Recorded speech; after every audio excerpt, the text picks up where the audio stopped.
ಇನ್ನು ಜೆಡಿಎಸ್ಗೆ ಹಾಸನ ಲೋಕಸಭಾ ಕ್ಷೇತ್ರವನ್ನು ಬಿಟ್ಟು ಕೊಡಬಾರದು ಅಂತ ಪ್ರೀತಮ್ ಗೌಡ ಅವರು ಹೇಳಿಕೆ ಕೊಟ್ಟಿದ್ರಲ್ಲ, ಅದಕ್ಕೆ ಪ್ರಜ್ವಲ್ ರೇವಣ್ಣ ತಿರುಗೇಟು ಕೊಟ್ಟಿದ್ದಾರೆ.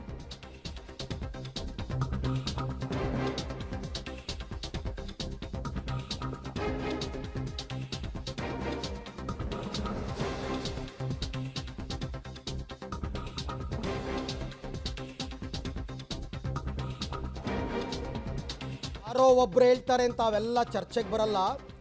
ಯಾವ್ಯಾವ ಕ್ಷೇತ್ರ ಯಾರ್ಯಾರು ಕೊಡಬೇಕು ಅಂತ ಇವೆಲ್ಲ ದೊಡ್ಡವ್ರು ಕೂತ್ಕೊಂಡು ತೀರ್ಮಾನ ಮಾಡ್ತಾರೆ. ದೇವೇಗೌಡರು, ಕುಮಾರಸ್ವಾಮಿ, BJP ವರಿಷ್ಠರು ಅವರೆಲ್ಲರೂ ಕೂಡ, BJPಯ ಬಹುತೇಕ ಕಾರ್ಯಕರ್ತರು ಕೂಡ ನಮ್ಮ ಬೆಂಬಲಕ್ಕಿದ್ದಾರೆ. ಖಂಡಿತ ಸಿಹಿ ಸುದ್ದಿ ಸಿಗುತ್ತೆ ಅಂತ ಪ್ರಜ್ವಲ್ ರೇವಣ್ಣ ಅವರು ಹೇಳಿದ್ದಾರೆ. ಭಾರತೀಯ ಜನತಾ ಪಾರ್ಟಿಗೆ NDA ಕೂಟಕ್ಕೆ ಜನತಾದಳ ಸೇರಿದೆ ಹೊರತು ಯಾವುದೇ ಕಾರಣಕ್ಕೂ ಯಾವ ಸೀಟು ಯಾರಿಗೆ ಎಂದು ತೀರ್ಮಾನ ಆಗಿಲ್ಲ.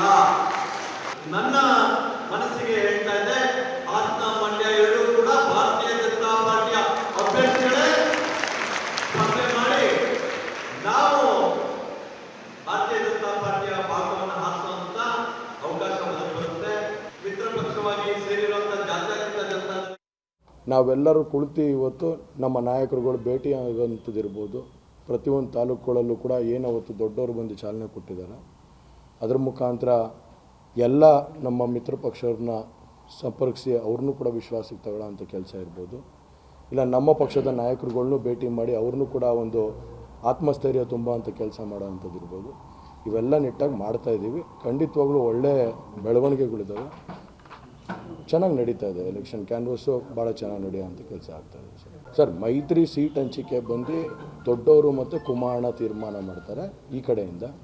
ಆ ಕಡೆಯಿಂದ ಅವ್ರ ಕಡೆಯಿಂದ ಅಮಿತ್ ಶಾ ಅವರಿದ್ದಾರೆ, ನರೇಂದ್ರ ಮೋದಿಜಿಯವರಿದ್ದಾರೆ, ಹಾಗೂ ನಡ್ಡಾ ಅವರಿದ್ದಾರೆ, ವಿಜೇಂದ್ರ ಅಣ್ಣವರಿದ್ದಾರೆ, ಯಡಿಯೂರಪ್ಪ ಸಾಹೇಬರಿದ್ದಾರೆ, ಇನ್ನು ಹಲವಾರು ನಾಯಕರುಗಳಿದ್ದಾರೆ. ಸೊ ಅವರೆಲ್ಲ ಕುಳಿತು ದೊಡ್ಡವ್ರು ಮಾಡೋವಂಥ ತೀರ್ಮಾನಗಳು.